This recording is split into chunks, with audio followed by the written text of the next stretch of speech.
Halo, kembali lagi di channel Banteng Mas. Sekarang saya mau menjelaskan tentang alat ini. Jadi ini namanya piggyback. Jadi bagi kalian yang sudah tahu, piggyback itu fungsinya untuk meningkatkan horsepower pada mobil. Jadi basicnya pada mesin-mesin mobil yang base-nya sudah turbo, baik bensin maupun diesel, itu kita bisa naikin performanya lagi, horsepower secara real itu up to 20%. Nah, hasil 20% ini bisa beda-beda ya, tergantung mobilnya, tergantung kondisi mobilnya juga. Nah, alat ini dipasang 100% plug and play.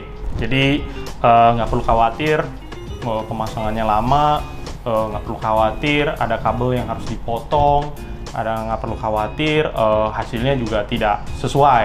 Jadi karena ini namanya piggyback, sudah pasti naik horsepower up to 20%.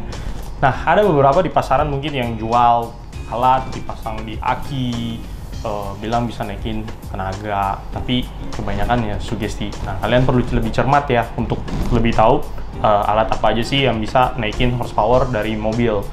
Nah, satu-satu kita demonstrasiin. Jadi ini packagingnya kayak iPhone. Reschip ini mereknya Reschip. Nah, Reschip ini dari Jerman.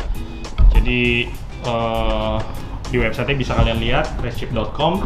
Nah, bagian kalian yang pengen tahu mobil saya bisa nggak sih dipasang alat ini, kalian bisa buka websitenya reschip.com, terus masukin merek mobilnya, tipe engine-nya, kemudian bisa tahu tuh dari Reschip kira-kira horsepower-nya yang kita bisa capai yang mana.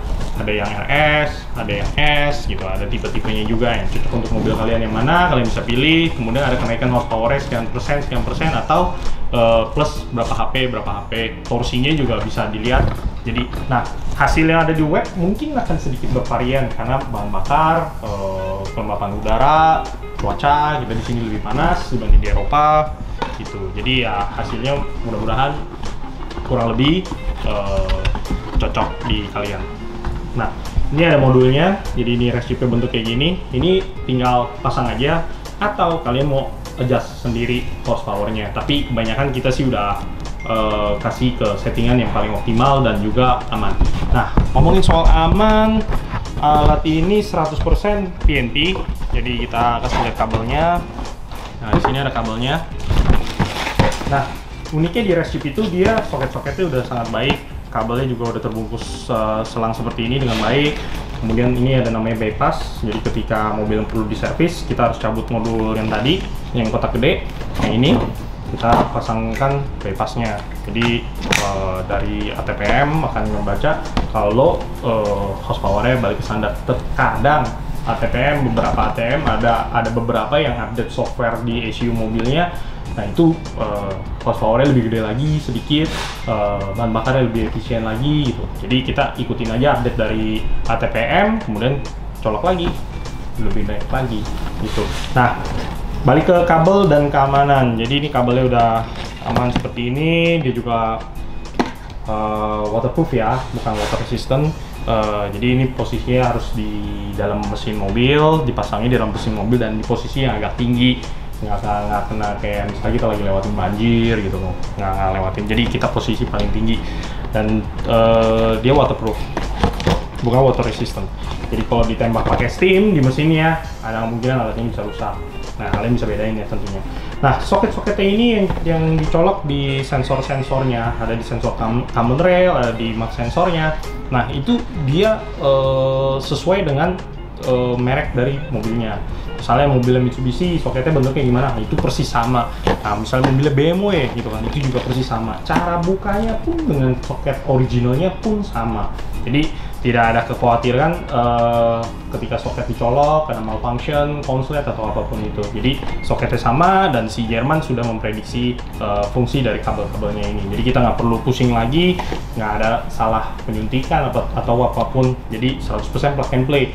Nah, 100% plug and play itu jadi kalian juga sebenarnya kalau mengerti posisinya, kalian juga bisa pasang sendiri di rumah.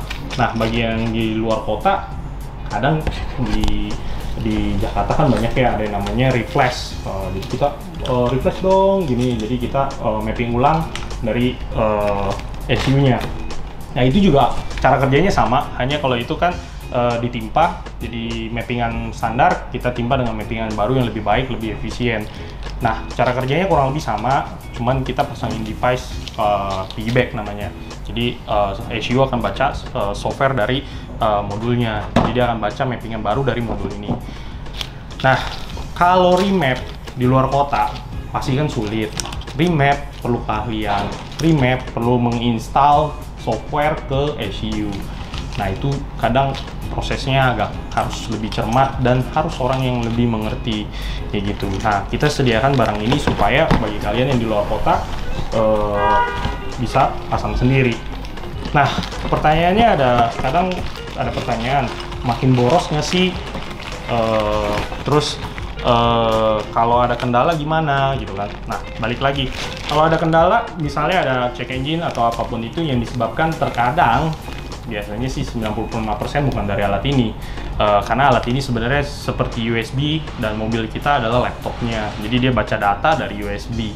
Terkadang ya USB hanya menyimpan storage data, seperti ini pun dia juga hanya men-storage software itu kan, mappingan baru. Nah si ECU akan membaca dari sini, jadi cara kerjanya kurang lebih seperti itu.